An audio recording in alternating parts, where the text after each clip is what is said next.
지난 주간 옆교회 목사님이 빵을 한 움큼 사갖고 교회를 방문했습니다. 아예 오시지 않으셔도 된다라고 말을 했는데도 불구하고 꼭 가야 된다는 거예요. 오시라고. 빵을 사갖고 와가지고 여기서 고백을 해야지. 조중숙 권사님이 주신 그 맛있는 그 오설록 그 차는 그 목사님한테 드렸습니다. 빵을 사왔는데 뭐 드릴 게 없어서 막 이게 한 번쯤은 꾹 참았어야 되는데 이렇게 뭔가를 바꾸고 그러면 가슴이 벌렁거려서 그래서 했는데 그 얘기를 하려고 하는 게 아니라 설교하기가 참 힘들어요. 저는 힘들어요. 다른 분들은 안 힘들다 그러는데, 그래서 그 목사님하고 이 얘기 저 얘기 하다가 설교 어떻게 준비하세요? 그랬더니 설교 준비를 안 하신대요. 그래서 책도 안 읽으신다는 거예요. 그래서 아니 어떻게 합니까? 그랬더니 그냥 성경 말씀만 한다는 거예요. 성경 말씀만 어떻게 성경 말씀만 하지? 저는 안 됩니다. 저한테는 그런 거 바라지 마세요. 그래서 요즘 하는 일은 목사실에서 허 목사님이 놓고 가신 설교 원고들이 한 30권쯤 있는데 한 권 한 권 이렇게 훑는 거예요. 이걸 이렇게 설교하셨구나. 뭐 이런 거. 오늘 그 설교 중에 한 꼭지에서 언제 거냐면 2008년도쯤 하셨던 설교 내용입니다. 기억 안 나시죠? 할렐루야. 근데 기억나시는 분들도 있을 거예요. 제목이 이거였습니다. 평신도, 잃어버린 역할의 회복입니다. 평신도, 잃어버린 역할의 회복. 오늘 본문 탕자의 비유를 우리는 단순히 뭐라고 얘기를 하냐면 집 나간 아들이 회개한 이야기다라고 말하고 있잖아요. 그런데 아니라는 겁니다. 그 이야기가 아니래요. 평신도 주일, 지난 주일 평신도 주일 지켰고 6월달 평신도를 어떻게 하면 깨울까, 평신도에 대한 것들을 어떻게 이야기할까 이렇게 고심하면서 이 설교를 준비했어요. 때마침 아내가 평신도가 얼마나 중요한지를 저한테 일깨워 줬습니다. 지난 주간에 교회 예배당 앞에 블루베리 나무에 블루베리가 아주 먹음직스럽게 익었어요. 그래서 제가 아내하고 어디를 다녀오다 그랬나 뭐 하면서 거기 앞에를 지나가다가 아내를 불러서 블루베리 여기 잘 익었으니까 따먹어라 그러고 되게 안 따먹더라고요. 그래서 저는 제가 몇 개를 따먹었냐면 많이도 아니고 딸랑 2개. 몇 개요? 2개를 내가 딱 따서 먹었더니 아내가 옆에서 딱 이렇게 얘기하는 거예요. 아까워요, 먹지 마요. 물은 누가 줬는데? 제가 안 보는 것 같아도 물 마를까봐 물 자주 줍니다. 그래서 잘 익히려고 열심히 노력을 해서 딸랑 2개를 따서 먹었는데 아내가 아까우니까 따먹지 말라는 거예요. 근데 여기서 끝났으면 화가 머리끝까지 날 텐데 거기다가 뒤에 따먹지 말아요, 아까워요. 그러고서 뭐라고 얘기하냐면 우리 교회 성도님들 드셔야 되는데 당신은 뭐라는 거예요? 따먹지 말래요. 그래서 안 따먹었어요.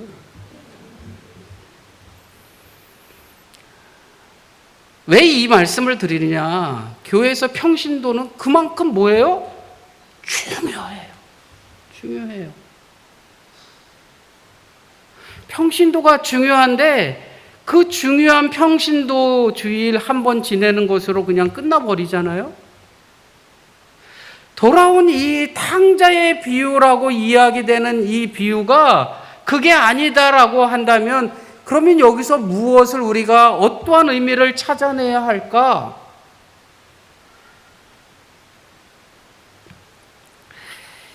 이 누가복음 15장에 등장하는 이 돌아온 탕자의 이야기는 집 나갔다가 회개하고 돌아온 아들의 이야기가 아니라 하나님과 인간 그리고 공동체 사이의 관계를 회복시키는 그러한 깊은 구조가 그 안에 내포되어 있다는 겁니다.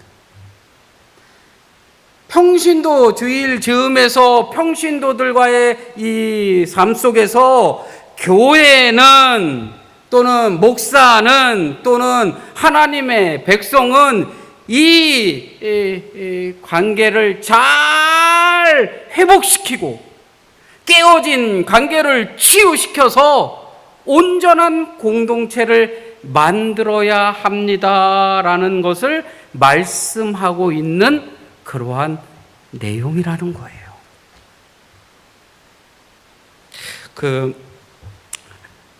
어느 게 더 안정적일까요? 삼각형이 안정적일까요? 사각형이 안정적일까요? 오각형이 안정적일까요? 사각형? 네. 그런데 기하학이나 이런 데서는 가장 안정적인 거를 삼각형이라고 이야기를 한대요.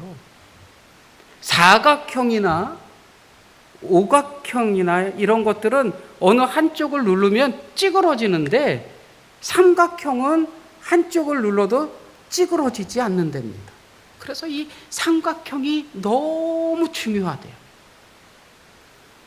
그 다음에 그래서 트러스 구조, 집 지면 옛날에 학교에서 그림 그려라 그러면 뭐 했어요? 삼각형 딱 해서 네모하잖아요. 이 삼각형 구조가 트러스 구조라 그러는데 안정적인 그 구조를 이야기할 때 이 트러스 구조를 이야기한대. 왜 그럴까? 그 가족 치료의 선구자라고 하는 머레이 보웬이라는 학자는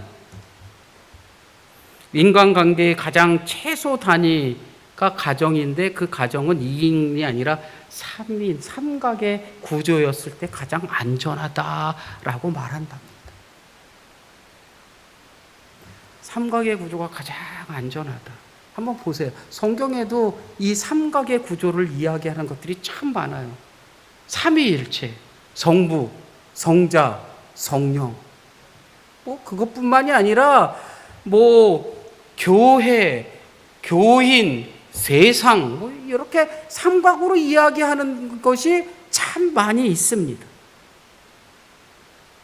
평신도를 그 삼각의 한 축으로 생각을 하고 그 평신도가 삼각의 한 축에서 가장 중요한 중심의 축으로 선다면 오늘 이 깨어진 아들과의 이 깨어진 관계를 회복시키는 돌아온 탕자의 비유처럼 평신도가 그 중심축에서 공동체를 살릴 수 있는 중심으로 설 수 있다는 겁니다.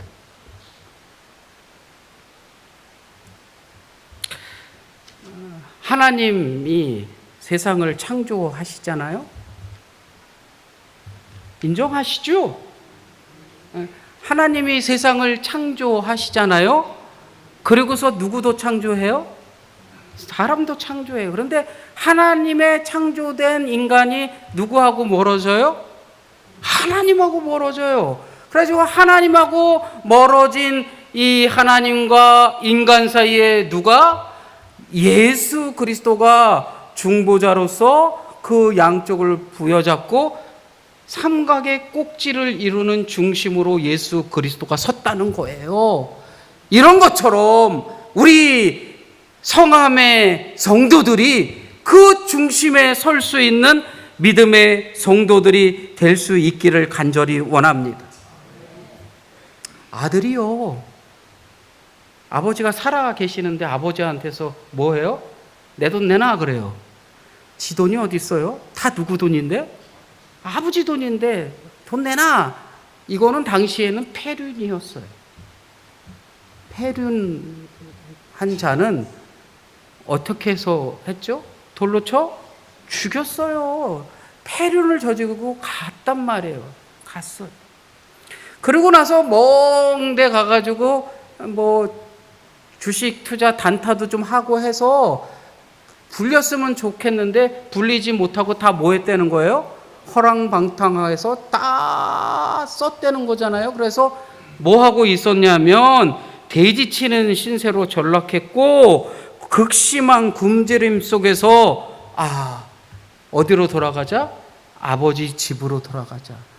나하고 지금 아버지와의 관계가 뭐 했다는 거예요? 깨졌다는 것을 알았다는 거예요. 그래서 누구를 향하여 가냐면 아버지를 향하여 갑니다. 무너진 삼각의 관계, 그 관계를 회복시키기 위해서 깨졌구나 라고 느껴서 다시금 아버지를 향하여 갑니다. 그런데 폐륜을 저지르고 간 이 아들을 아버지는 어떻게 하고 있었다는 거예요? 늘 아들이 이제나 저제나 올까 안 올까 늘 걱정스러운 마음으로 먼 발치를 어떻게 하고 있다는 거예요? 보고 있다는 거예요.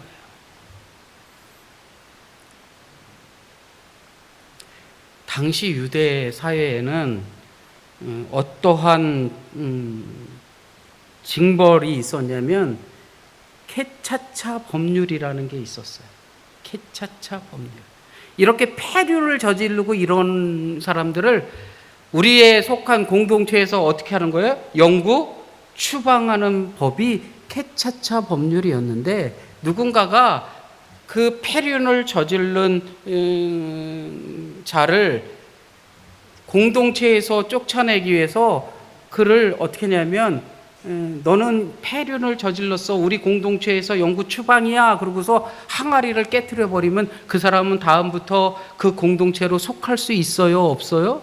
없어요. 쫓겨나고 맙니다. 누군가가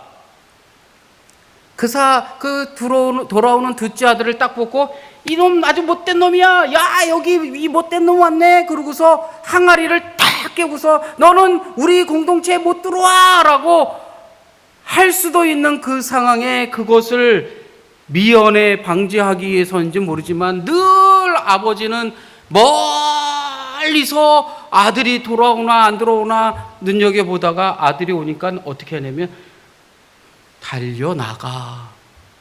다른 박질을 해서 아들을 가서 부여 안았다는 거잖아요.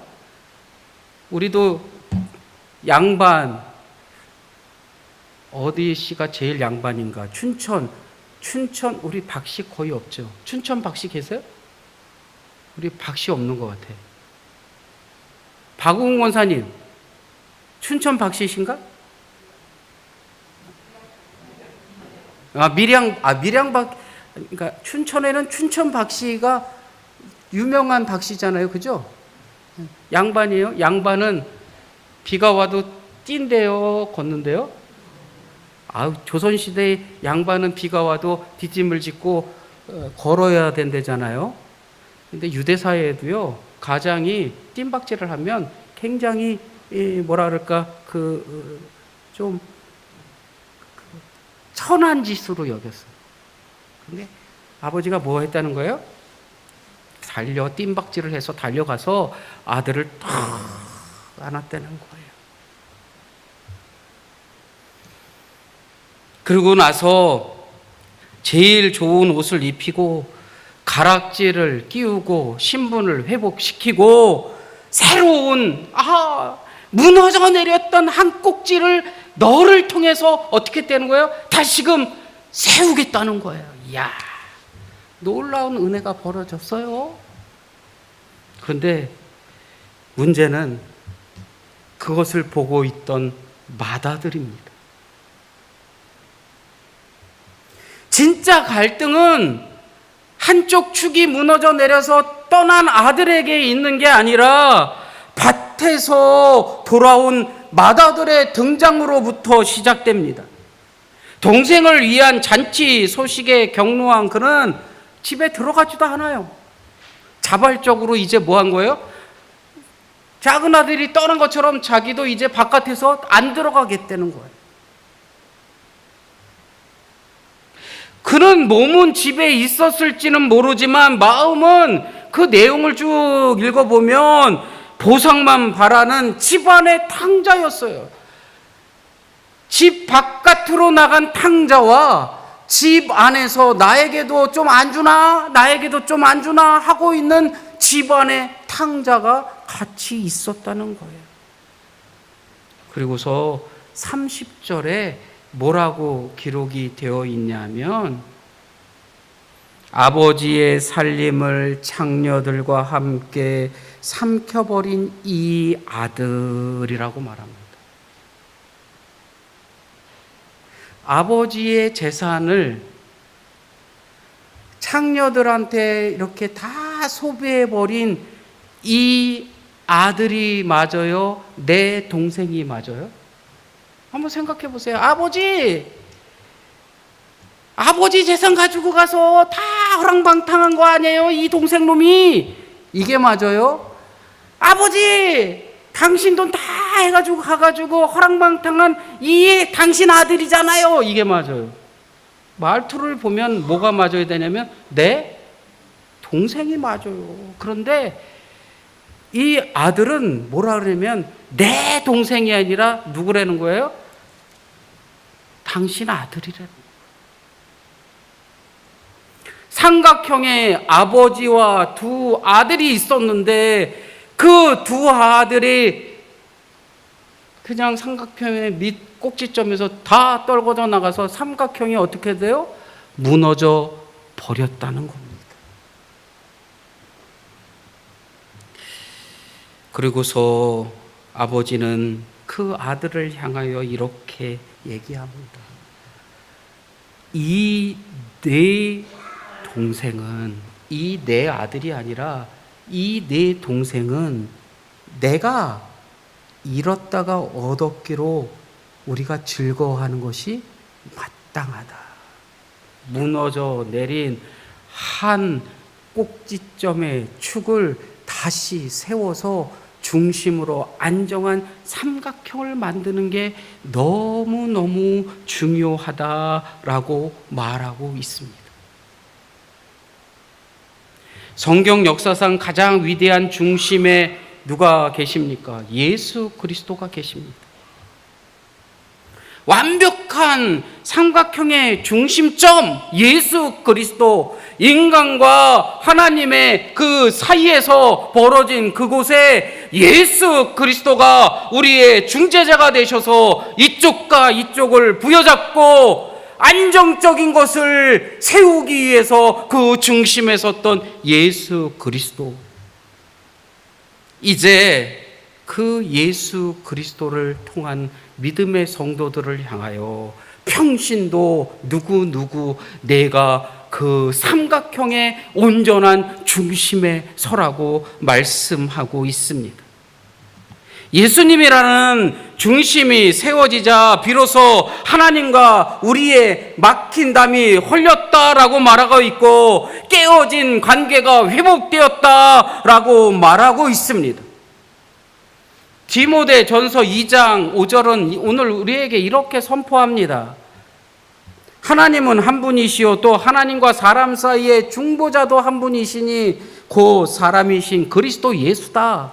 예수 그리스도가 중보자로서 중재자로서 이곳과 이곳을 연결시키는 완전한 꼭지점의 중심으로 섰던 것처럼 성함의 성도들이 평신도 주간, 평신도 이 한 달 속에서 그 중심의 거룩한 꼭지점으로 설 수 있는 성도들이 될 수 있기를 간절히 원합니다. 평신도는 하나님과 세상, 교회와 사회를 잇는 삼각관계의 거룩한 중심점이자 중재자여야 합니다. 너무 소중한 성함의 성도들이기에 그 성도들이 꼭지점의 중심으로, 거룩한 중심으로 그렇게 설 수 있기를 간절히 원합니다. 평신도라는 단어는 라이코스입니다. 라이코스, 평신도입니다. 그런데요, 이 라이코스는 어디에서 유래됐냐 하면 라오스라는 단어에서 유래를 했습니다. 라이코스 평신도는 라오스라는 데서 유래했는데, 이 라오스는 뭐냐면 거룩한 하나님의 백성이라는 겁니다. 그러니까 거룩한 하나님의 백성에서 평신도가 나왔다는 거예요. 베드로전서 2장 9절입니다. 왕 같은 제사장들입니다 라고 고백하고 있습니다. 평신도는 왕 같은 제사장임을 잊지 마시기를 간절히 원합니다. 이 역할이 뭘까요? 하나님과 백성 사이에 예수 그리스도가 하셨던 것처럼 세상 속에서 하나님을 대변해서 연결시켜주는 중심에 우리 평신도가 서야 한다는 겁니다. 교회는요, 참 이상하게 이렇게 흘러온 것 같아요.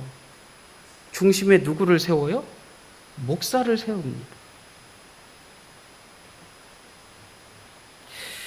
지금도 은연중에 한국 교회는 목회자 중심의 구조 속에서 평신도를 수동적인 객체나 수혜자로만 취급하는 경향이 너무 큽니다.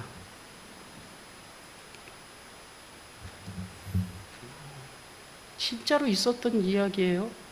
언제? 얼마 되지 않았습니다. 장로가 감히, 이 상황을 아는 사람은 이게 아주 가슴에 딱 내려앉는 상황입니다. 장로가 감히 뭐라는 거예요? 목회자 뭐해 왜 끼어들어서 까부냐 뭐 이런 거예요. 근데 이 경향성이요, 과거나 지금이나 계속되고 있잖아요. 평신도가 그렇게 중요하다는데, 평신도가 그래서 중심의 역할을 감당해야 합니다라고 말하지만 은연중에 뭐가? 니네는 아니고 목사가 라는 것이 주된 주류로 흐르고 있지 않습니까? 목회자가 영적 공급을 하고 평신도는 그것을 받기만 하는 이러한 직선적인 어떤 관계로 계속해서 말하고 해결하려고 하고 있지는 않습니까? 분명한 것은요, 그러나 이것은 평신도를 향한 영적 욕이고요, 하나님께서 설계하신 거룩한 삼각관계를 붕괴시키는 그러한 것임을 잊지 마시기를 간절히 원합니다. 우리 성암교회만이라도 목사 평신도의 구분이 아니라 우리 모두가 다 거룩한 제사장으로 하나님과 인간 세상 속에서 그 사람들을 하나님께 이끌어내고 연결시키는 거룩한 중심점이 될 수 있는 성암교회이기를 원합니다. 성암교회 성도이기를 원합니다. 우리가 바로 그러한 평신도입니다. 세상으로부터 불러냄을 받고 목회자의 전유물이 아니라 세상으로 보냄을 받은 모든 성도들의 모임이 바로 교회이기에, 그 교회가 성암교회이기에 우리 성암교회 성도들이 그 꼭지점의 중심에서 서서 하나님의 나라를 이루어가는 그러한 놀라운 은혜의 평신도들이 될 수 있기를 간절히 축원합니다. 평신도는 하나님과 세상이라는 두 꼭지점을 연결하는 제3의 중심점이어야 합니다. 사랑하는 성도 여러분, 말씀을 맺으려고 합니다. 하나님께서는 오늘 누가복음 15장의 말씀을 통해 우리에게 깨어진 관계를 회복하라고, 도전하라고 말씀하고 있습니다. 우리는 그동안 너무 오랫동안 둘과의 관계 속에서 깨진 것에 마음 아파하고 회복하려는 노력 없이 그저 판단하고 정죄하고 그러한 일들을 너무 서슴없이 해왔던 우리들입니다. 세상으로 도망쳐 하나님을 잃어버린 둘째 아들처럼 살거나 교회 안에 있으면서도 아버지의 심장을 잃어버린 채 기득권만 주장하는 맏아들처럼 살아오지는 않았습니까? 이로 인해 하나님과 세상 사이를 잇는 거룩한 삼각관계의 허브 역할을 완전히 상실해 버리지는 않았습니까? 예수님께서 오늘 우리를 이 거룩한 삼각형의 복판에 예수 그리스도가 서 계셨던 바로 그 중심점에 우리 성암교회 성도들을 초대하고 있는 줄로 믿습니다. 기억하십시오. 여러분은 단순한 평신도가 아닙니다. 여러분은 목회자의 보조자도 아닙니다. 종교의 소비자도 아닙니다. 여러분은 세상의 가장 척박한 현장에서 하나님의 살아계심을 증명해내야 하는 왕같은 제사장이고 거룩한 하나님 나라의 대사들임을 잊지 마시기를 간절히 원합니다. 여러분 한 사람이 가정에서 하나님을 정점으로 하는 신앙의 삼각형을 이룰 때 여러분들의 가정이 살아날 줄로 믿습니다. 여러분 한 사람이 일터에서 하나님을 모시고 죽게 하듯 신실하게 행할 때 대한민국 일터와 경제가 하나님의 심장을 품고 그렇게 새로워질 줄로 믿습니다. 여러분의 한 사람이 아버지의 심장을 품고 세상에 잃어버린 영혼들을 품에 안을 때 무너졌던 한국 교회가 다시금 영적 활력을 찾고 세상의 소망으로 우뚝 설 줄로 믿습니다. 그 교회, 그 성도가 바로 지금 여기 성암교회 성도들이 될 줄로 믿습니다. 이번 한 주간 여러분들이 발을 딛는 그 세상의 자리에서 첫째 아들의 정죄감을 버리고 둘째 아들의 방탕함을 그리스도의 보혈로 덮고 아버지의 마음을 세상에 전하는 그러한 잃어버린 역할을 멋지게 회복할 수 있는 저와 우리 성암교회 평신도 성도들이 될 수 있기를 간절히 원합니다. 사랑하는 성암교회 성도 여러분, 당신들은 거룩한 삼각형의 한 꼭지점임을 잊지 마시고 그 중심에 설 수 있는 저와 우리 성도들이 되기를 간절히 축원합니다.